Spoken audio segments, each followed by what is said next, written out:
Now, we'll try and understand Islam in the right perspective by trying to understand the concept of God in Islam. The best reply that any Muslim can give you regarding the concept of God in Islam is quote to you Surah Ikhlas, chapter number 112, verse number 1 to 4, which says, Kul huwallahu ahad. Say, He is Allah one and only. Allah has-samad. Allah, the absolute and eternal. Lam yalid walam yulad. He begets not, nor is he begotten. Walam yakul lahu kufuwan ahad. There is nothing like Him. This is a four-line definition of Allah subhanahu wa ta'ala, of Almighty God, given in the glorious Quran. Any person says, so-and-so candidate is God, if that candidate fits in this four-line definition, we Muslims have got no objection in accepting that candidate as God.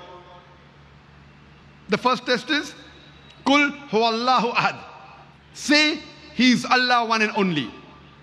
Allah has-samad. Allah, the absolute and eternal. Lam yalid walam yulad. He begets not, nor is he begotten. Walam yakul lahu kufuwan ahad. There is nothing like Him. This is a four-line definition of Allah subhanahu wa ta'ala given in the glorious Quran, which we call it as the litmus test for theology.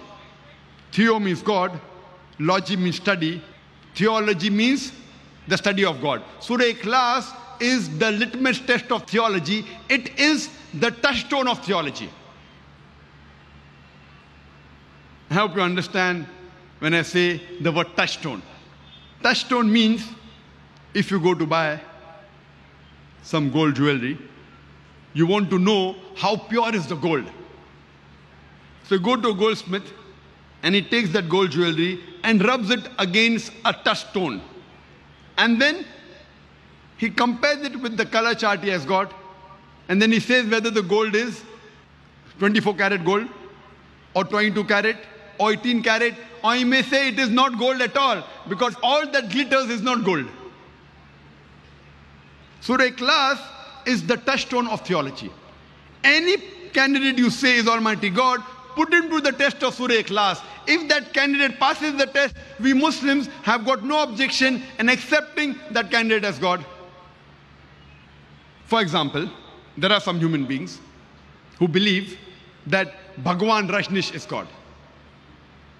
Once during question and answer time, a Hindu brother of ours, he told me, Brother Zakir, we Hindus don't believe Him to be God.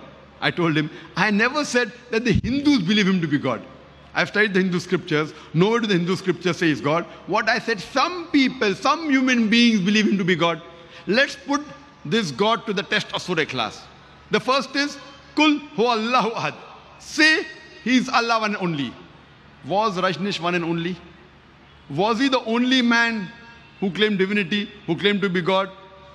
There are hundreds of men who have claimed to be God, especially in this country of ours, India. There are thousands who have claimed to be God. He's not the only one.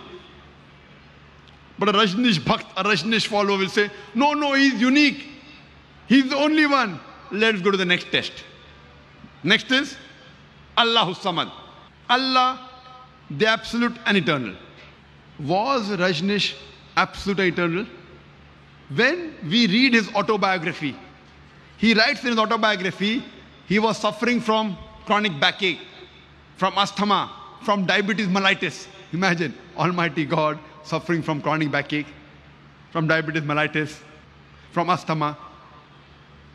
The third is, Lam yalid walam yulad. He begets not, nor is begotten. And we know that Rajneesh, he was born in Madhya Pradesh. He had a mother and father.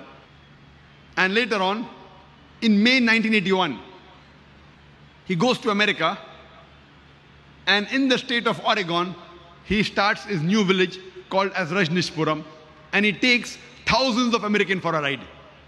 Later on, the American government arrested him and put him behind bars. He alleges, the American government gave me slow poisoning. Imagine, Almighty God being slow poisoned. And in 1985, the American government kicks him out of the country. He comes back to India, in the state of Maharashtra.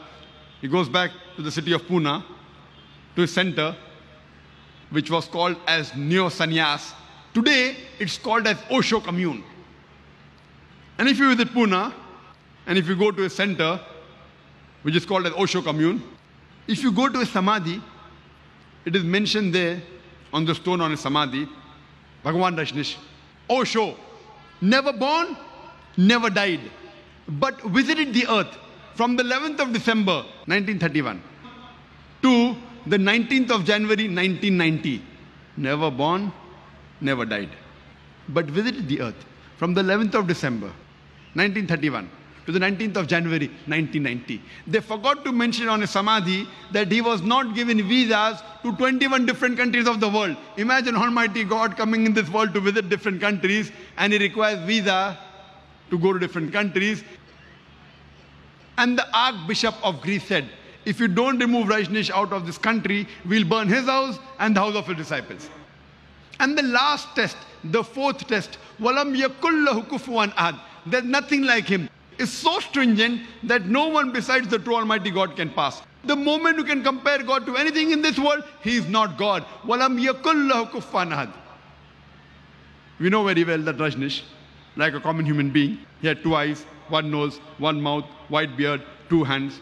The moment you can compare God to anything in this world, he is not God. Walam yakullahu kufuwan ahad. For example, if someone says, Almighty God is 1,000 times stronger than Arnold Schwarzenegger. You might have heard the name of Arnold Schwarzenegger, the person who was given the title Mr. World, the strongest man in the world, Mr. Universe, the strongest man in the universe. The moment you can compare God to anything in this world, whether it be Arnold Schwarzenegger, whether it be Dara Singh, or whether it be King Kong, whether it be 1,000 times or 1,000,000 times, the moment you can compare God to anything in this world, he is not God. Walam yakullahu kufuwan ahad. There's nothing like him. This is a 4-line definition of Allah subhanahu wa ta'ala given in the glorious Quran. Any candidate says, any person says that this candidate is God, if that candidate fits in this 4-line definition, we Muslims have got no objection in accepting that candidate as God. So I request all my brothers and sisters, whichever religion you may belong to, put your God to the test of Surah Ikhlas. If he fits in this 4-line definition, he is a true Almighty God, otherwise he is not.